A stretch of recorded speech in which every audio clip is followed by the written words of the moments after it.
Hey, I just read The Tyrant's Daughter by I.D. Marie. Let's talk about it. Let's talk about how mad this book made me. It made me so mad. I was livid several times. Not at ID and not at the story, but at the villains. I was so mad every time the villains were getting their way and the heroes were powerless to stop them. I was white-knuckling my Kindle the whole time. And that, to me, fundamentally is the mark of a good writer and a good story. Since I became an editor, I have editor brain, which is hard to turn off when I'm reading something just for enjoyment.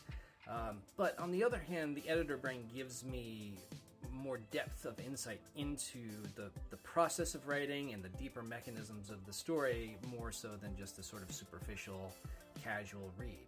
And that's, it's not a perfect book. There were times where the action stopped so that we could get a lore dump. There were some not misspelled but misused words that were incorrectly used in context. Little things like that you would kind of expect from a debut indie author. God knows I have my share of them. But the fact that this is a debut novel is actually really surprisingly amazing.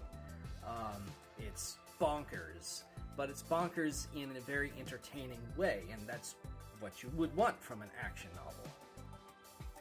And this is a world of deeply flawed heroes and deeply powerful and cold and calculating villains.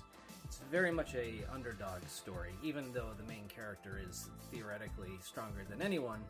It's really a deep dive into some really intense psychological and physical torture in the pursuit of power.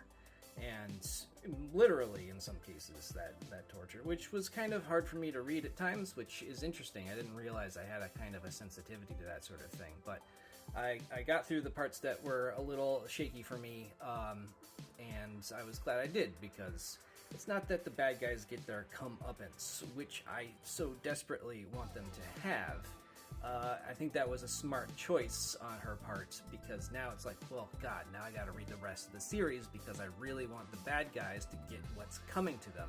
And she does an excellent job of making, at least me, feel that way. So again, it's not a perfect book. I think it really could have used the final proofreading pass, word checking, and somebody to pull out certain sections and be like, maybe this isn't the place for this bit of information, that sort of thing. But overall, for a debut indie author, I think it's incredible. I posted my review on Amazon, 5 stars.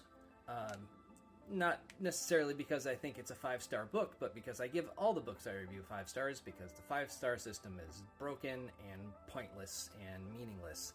So 5 stars for everybody. I think she did a fantastic job. I recommend reading The Tyrant's Daughter, and I am looking forward to reading the next one.